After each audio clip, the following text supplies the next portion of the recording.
Welcome back to another episode with Wild and Free Interior Alaska, where we're once again hitting the trails to head out to our cabin. We are going to be showing you the last step in the process of taking our natural log cabin and making it absolutely gorgeous by staining it. So we're going to break down those steps in this episode. And the first one, you would have seen exactly how we sanded it. So we are off-grid in remote Alaska, and we don't have any power. We don't have running water.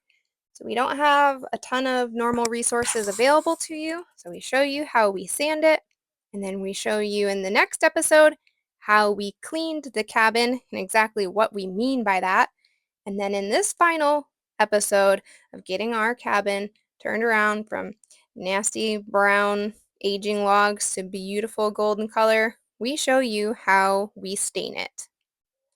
If you are off-grid or thinking about building off-grid and wondering how you can turn your logs into a beautiful stained cabin after you've built it, I highly recommend watching all 3 episodes so you can learn some lessons from us as far as the do's and don'ts and things that we've realized while in the midst of this process. So without further delay, let's break it down and see how we stained our cabin. As I mentioned, you watched us take it from the raw, recently, past 2 years, debarked wood, as you see on the back of this cabin, to the sanded version of these logs that you see on this side of the cabin. You've seen how we have sanded it, everything required, lessons learned about getting off all of that really dark, not so well debarked area, and the resources that we utilize to make that happen. And then you saw us clean it. So this side that you see here, it's cleaned, it's dried, and it's prepared for us to stain. So let's see exactly how that's going to work out. If you're just joining us and you haven't watched the other ones, we are using Outlast Q8 log oil, and this is a golden honey color. So we're using, what you see here is a basically weed sprayer, the pump up version that we've used to clean it with the cleaner, rinse it, and then now the stain. Granted, this is a separate one that we did purchase just for the stain, because you can leave the stain in it while you keep coming back to it week after week until you're done with the process. While we do use it all and just kind of swish it around, rinse it out, we haven't had to thoroughly clean it, and nothing has been stuck in the tip of the sprayer or any sort of issues like that. So when they tell you that, they're actually right. It does not clog it up or anything by waiting weeks in between with just a simple rinse out without using the paint thinner or anything of that sort. So once we've filled it up, it's really, really, really important that you mix it up super well. So we had mixed up the jug before we started pouring. We sloshed it all around over and over and over again.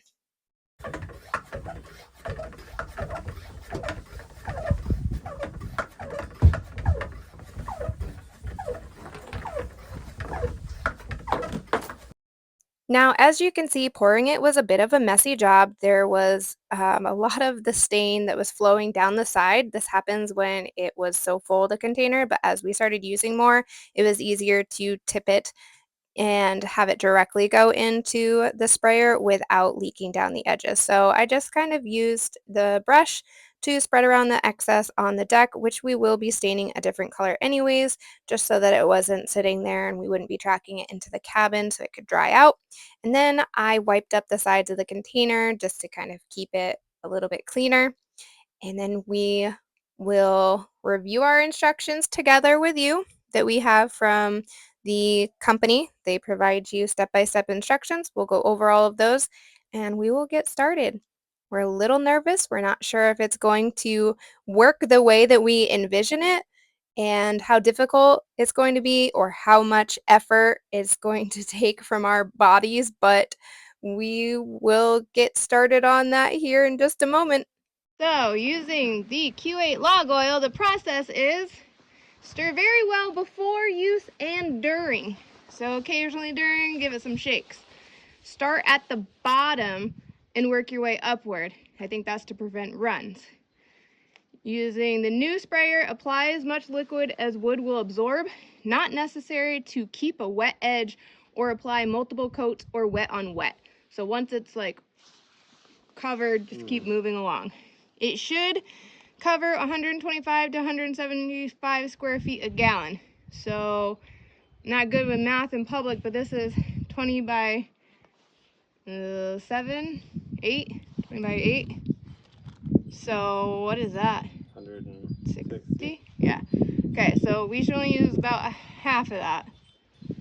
And you got the window and stuff. Yeah. So it should be less. Need at least 36 hours to dry. If it rains in that time, respray the surface with more, let it sit 15 minutes, smooth out streaks with a stiff paintbrush. And as you go along, I'm gonna be behind you, just kind of painting and smoothing it out. Okay. Are we good? Yeah, I'm gonna test spray it to make sure it's like a mist and not like a... You can do the steps. That looks good. Right? Yeah. Alright. Yeah, like that's gonna get interesting.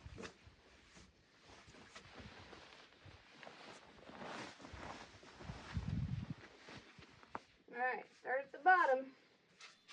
After doing the test spray with the sprayer, which I highly recommend to make sure that you don't have it on a setting where it's going to be like a jet stream, because you don't want that. You want it to not be such a fine mist, so it's kind of finding that happy medium like you see here for nice even coverage so that it doesn't run too much. There is still a little bit of running that can happen as it starts to accumulate, but not a whole lot.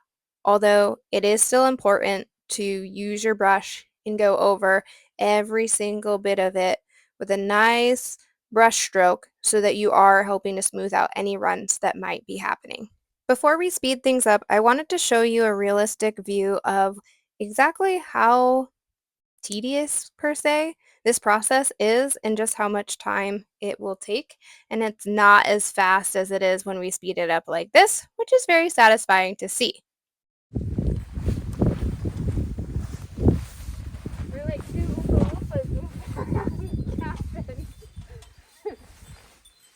Yes, wearing a Tyvek suit or a coverall like this is very important because by the end of this, our suits were a nice golden color. There's a lot of spray that is getting on me and my husband as well. That's just kind of that over spray, or the wind was blowing it when he was applying it, or we're just close to each other as we're trying to make progress and not make this take forever because it already is kind of a long process.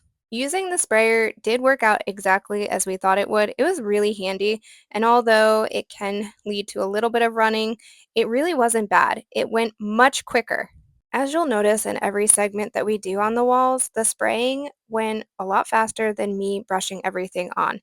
Now, he couldn't spray too much at a time because I didn't want him to get too far ahead of me because it took a while to kind of smooth everything out and cover it so that it wasn't going to be streaky runs or anything of that nature. I need to breathe, sweating like a, you know, how that goes. Using the paintbrush to go over all of the stain on every log of the cabin was a chore. It was a lot of work, definitely more intensive than spraying. But as a trade-off, my husband did do the majority of the sanding, which was also a lot of work. He's also much better whenever it comes to painting or staining anything or using spray paint especially. He just makes sure to not make it as runny as I do. So that's why I put him in charge of that job. And because, like I said, he had the harder job when it came to sanding last time. So now I have kind of the back-breaking, being in contortionist type spots, and all of the arm work to get these Popeye forearms using the brush over the stain. For reference, staining this side took us about 50 minutes. So you saw us spray it down with the sprayer to apply the stain, and then I went over it with a brush to work out any runs and just get it to absorb. 50 minutes, not too terrible. Quite impressed. We're working on taking some stuff down, the last bits and pieces on this, and sanding with a little circular type attachment. I don't even know what you call it for the drill. It's like a big Dremel attachment sander, to get in those tight little spaces. And I will brush that off here shortly, eat a snack, and then we'll get started on this side. Something I didn't show you in the side that we started on was the prep work before staining. So we took down anything that was in the way, and then we used this plastic, which was actually repurposed from a new mattress that we recently got. We saved it, cut it to size, and used the painter's tape to cover the windows or the window covers and the trim around the windows. Of course, with any project, the prep work always seems like it takes longer than doing the actual work, which I'd like to say was true, but it really wasn't. This didn't take too much time, but given the wind that we were dealing with, it kept blowing it off, and it was a little challenging to keep some of the trim revealed so that the tape would stick to it as well as the plastic, but make sure everything was covered. So, never a dull moment.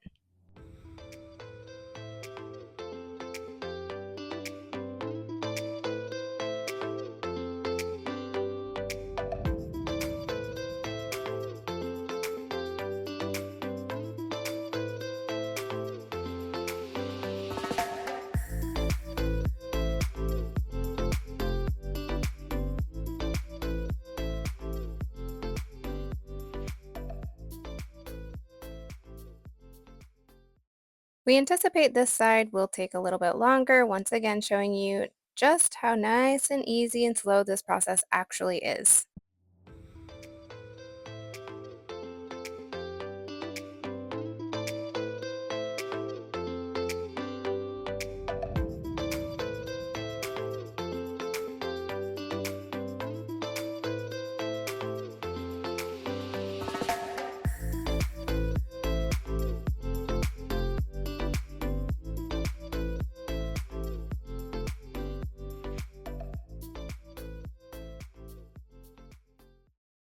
So to get started, having a Tyvek suit is super important. Having goggles is really important because it sprays back on you, especially with wind. Having a mask is helpful, but not always necessary. Having a good natural bristle paintbrush, and then of course the weed pump up sprayer. Those are all essential in order to stain your cabin off grid in a remote location relatively quickly after putting in all of that prep work, of course.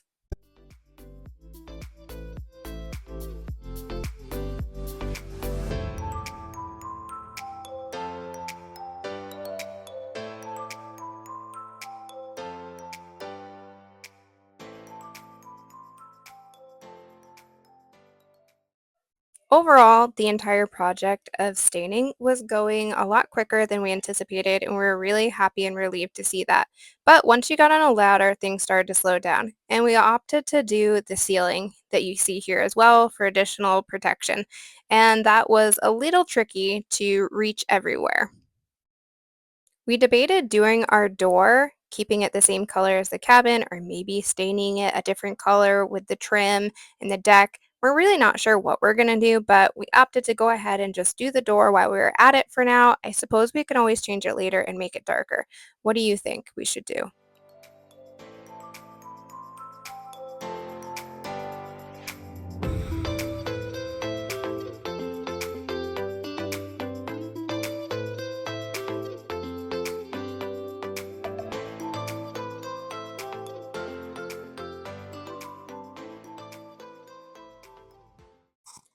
Once again, kind of moving through this in a methodical way so that you are only doing little sections at a time to prevent it from running too much or getting away from you, which is really important on a slant like this because it did run there and I had to catch it and make sure that it wasn't going to be dripping all over the place or getting too far out of reach.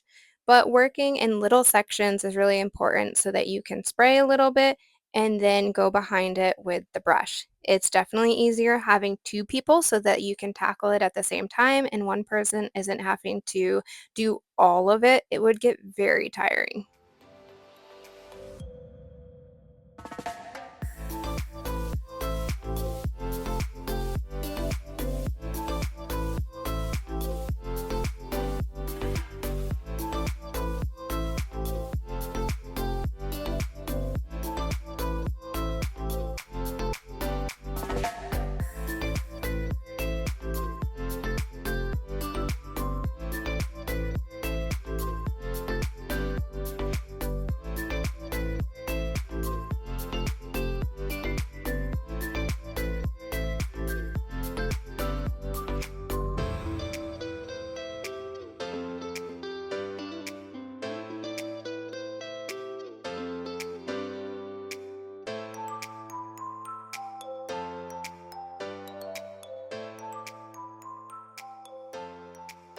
Like I said, things slowed down the higher we got because we could only be one person on a ladder at a time and we had to take turns. And once we got up here, trying to reach those outside edges from the only position that we could reach with the ladder was a little tricky. So we got creative and we made a stick, as you see there, that we were able to reach it all, spread it all out, and be done. I would estimate the front took us about an hour and a half. We did the overhang ceiling as well, which was a little tricky to move around. There was a lot more ladder time with this front part. We will go back and do the trim around the windows and everything, but we're waiting, and the fascia board, but we're waiting to see how much of this log oil we will have left over before we do that, because we figure we can always pick something else up that's very similar in shade if we run out of this other oil. So we want to stay consistent with the logs, at least, with what we have for the Outlast Q8 log oil in light golden color. We did go with that golden color. We wanted to kind of see the character of the logs underneath and just keep it kind of light and beautiful out here as opposed to a brown or a reddish brown. We've seen some other cabins done more with that, and well, we wanted to do it a little differently than some others, so that's why we went with a light golden color. The back side honestly took us probably around 4 hours to sand it because it was a little trickier with the peak using the ladder, a lot more area to cover because we only have the 2 windows as opposed to the 3. And this was our series of least debarked logs on the back here.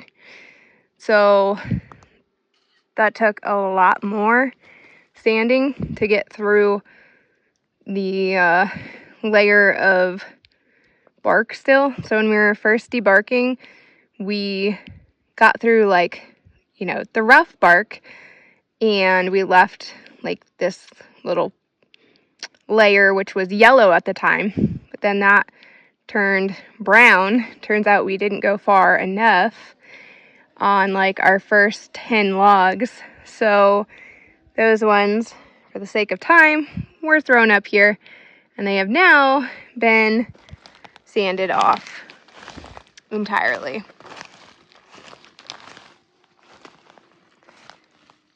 So the back had seen the most weather, the most everything, and now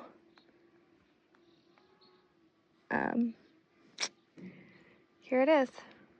And it has been cleaned with the cleaner and then rinsed off. So it should dry by the time we're out here next weekend to stain it.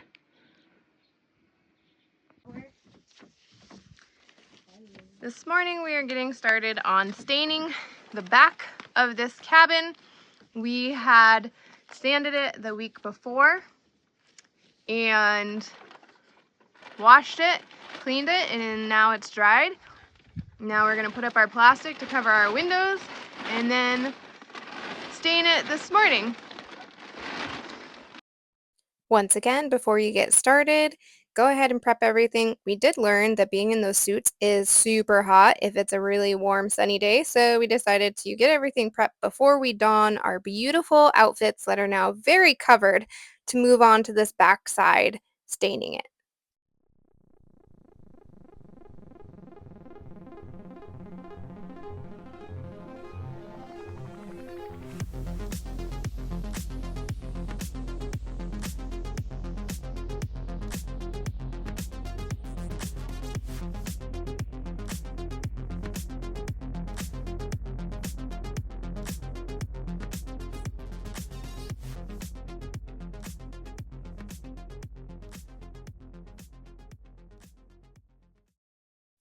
Like I've said, with any project, sometimes the prep work that goes into it definitely seems like it takes just as much, if not more work before you can actually get started. But that wasn't the case on this backside. It was a chore. Now that we have the windows covered, we are mixing up the log oil and putting it into our Roundup weed pump up sprayer. And then we will spray it and apply it in a nice coat, starting from the bottom, working our way up.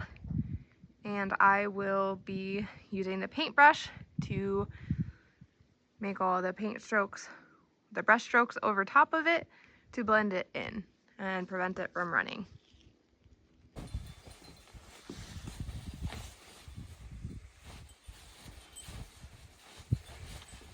Mom, if this gets on your skin or clothes, you have to rinse skin immediately for 15 to 20 minutes. Oh, it says? Yeah. Ooh, well, definitely got on my face. In my eyes. On my In hand. my mouth. Leave it to the kid to read the warning label before getting started.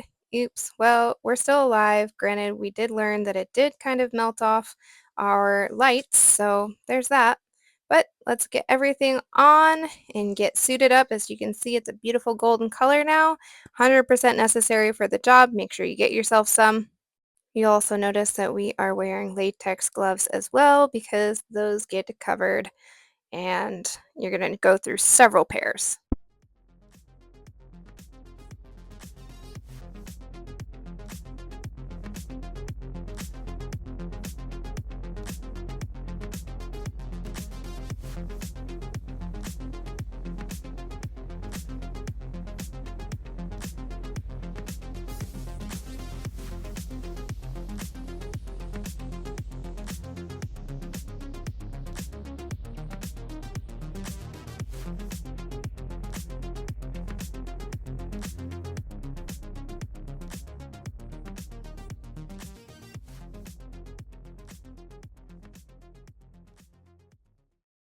I know this side looks like it's going exceptionally quickly. However, it was definitely the longest side with the most surface area to cover, but we did work at it in little sections, piece by piece, as I've described before, making sure that the stain doesn't get too far ahead of the brush strokes so that it's not running and dripping everywhere. So you can smooth out each section and also work with the ladder as well. So we moved it along, took turns up on the ladder to do our jobs one after another over and over and over again, covering each piece, reaching as best as we can.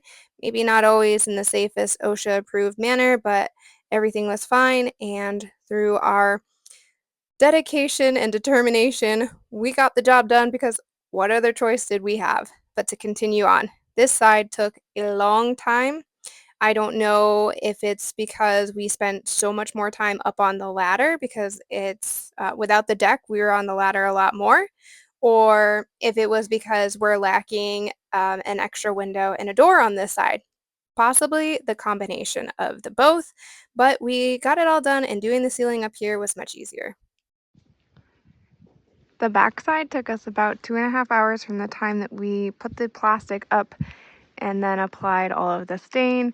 Definitely a lot more surface area to cover.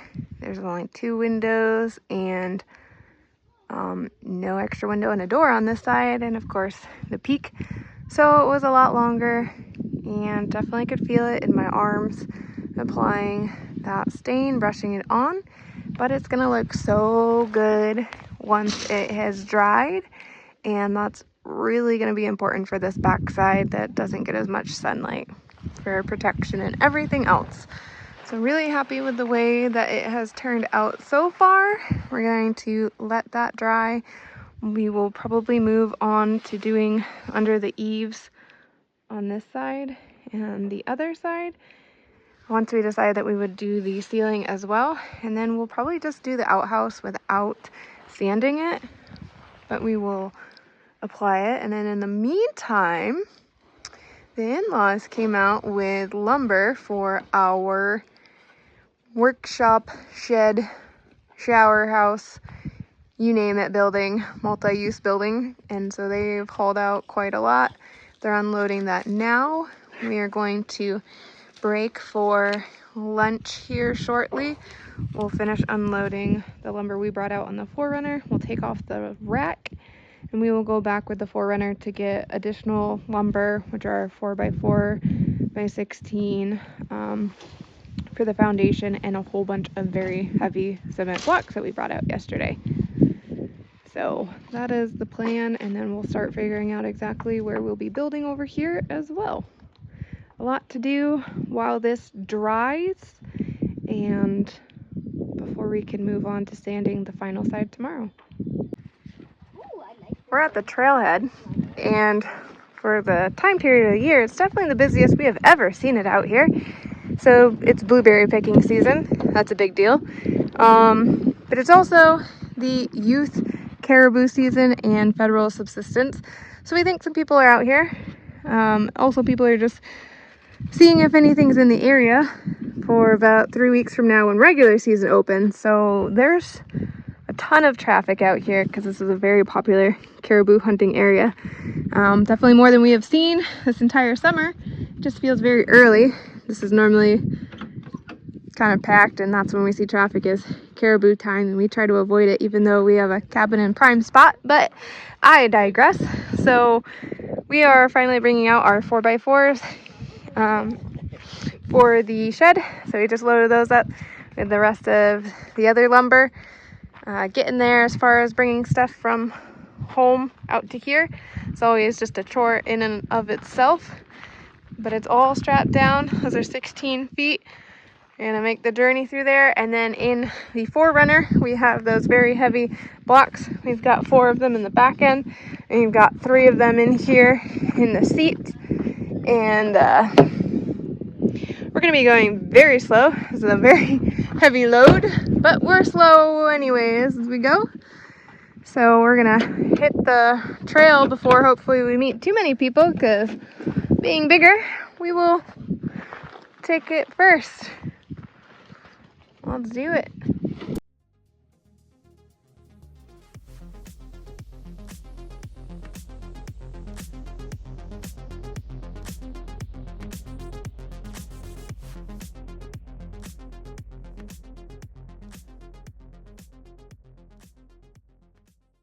While I'm sure the trail looks super easy peasy, pumpkin squeezy, it's not. As you can see, I've saved you having to watch me bounce around trying to record this because of exactly how bumpy and rough it is. I eliminated a lot of it, but nothing about this is smooth.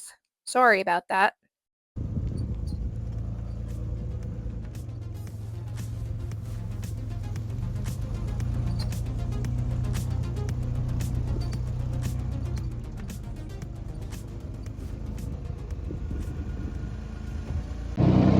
I know you won't be able to see this because it's going so fast, going by, but these are all blueberries in there. All those little short bushes amongst the tall alders are blueberries.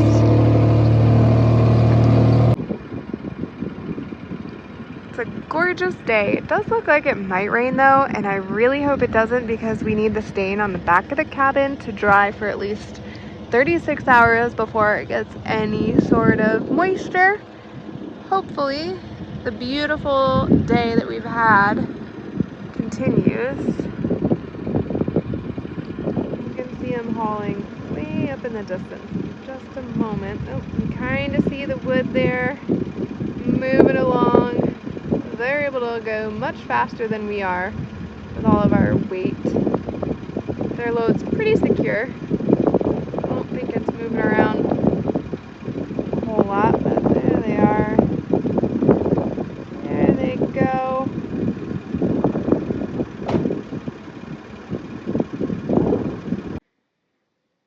Success staining this side.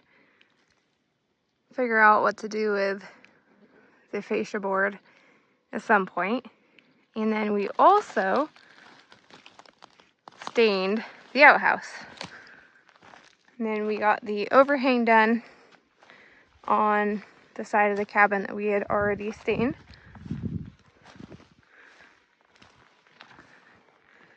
So we did the overhang on this side as well. So when we sand the far side tomorrow, where the ladder is, following weekend we will stain that side and the overhang. Just need to figure out if we're going to do the fascia the same color or a different color with the rest of the trim. If we'll do it all the same color, not really sure. The outhouse is drying. We did not sand it, clean it, do anything. After all, it's an outhouse, but we did at least apply the log oil so that it can give it additional protection. I really kind of like the rustic look of our outhouse and all of its imperfections because it serves the job well.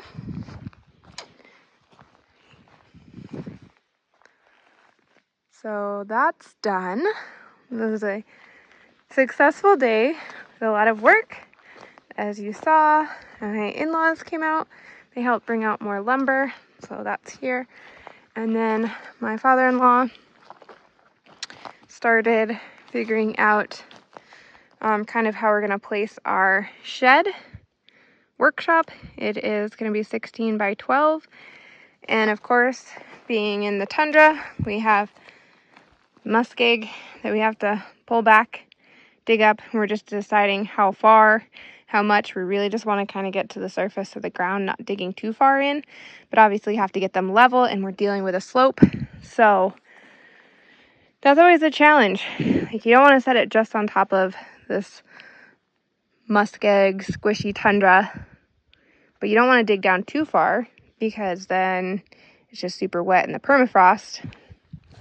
Well, building out here comes with its challenges. This is going to be the hardest part, figuring out exactly how we're going to somewhat get these level in theory. So that might be a project for maybe later. It's about 5 p.m. at this point. Been working since 9 a.m. So it's a full day of work around here. Well, I don't know, maybe we'll take a look at it. Maybe we won't. Maybe it'll be next week's project. Well, the rain did arrive, and hopefully the overhang is preventing the sides on the back from actually getting wet, since it's not supposed to get wet for 36 hours. Aw, our poor outhouse. That's okay. Our house was so dry because we never sanded and cleaned it that it absorbed that right away, so it'll probably be all right. Basically, the instructions say that if it gets wet within that time period, to take a brush and brush it all and try to blend it back in and reapply if needed to make it blend nicely. Our outhouse we clearly don't care as much about. That was just added protection since we had some left over. But it is the cabin. Obviously, this side is fine. I don't know, though. We don't have as much of an overhang on the back. I don't want to get wet. Let's see. It still has quite an overhang, so it should be fine. Oh, alright. It's doing alright. Okay. You can see the ground's pretty dry. Seems to be just missing it, so Yeah, just barely. that's kind of what we want. It's definitely been a little wet this week, too. It rained a lot. It was pretty wet in the trail. You don't have to get wet. Hey, look at the water beat up on our steps now, though, because it's got a little bit of a... It might be slippery of the stain on it. But yeah, as predicted, the rain has arrived. So it's definitely coming down much harder now. This is the side, and it keeps coming in little waves of intensity. So hopefully the back over here is all right still. It's obviously not dripping off the same like it does on the sides, but I mean, there's kind of potentially blowing in the wind. It's coming a little sideways. You can probably hear it. That is the nice thing with a metal roof, is like a really calming sound when the rain is falling on the roof. And the crackle of the stove. Who needs a radio right now? Well, as the in-laws head back, that about wraps up how we stained our cabin, what we utilized, the process that we took, the time that it took, and it's pretty much done, but I won't show you the last side in this segment. Of course, you'll see it all later once it's entirely done, but thanks for joining us once again so we could share these lessons with all of you. If you are thinking about building a cabin in a remote location, it's off-grid, without resources, no fear, something that we dreaded for so long ended up not being nearly as bad as we had expected, and we got the job done, and it was a huge success.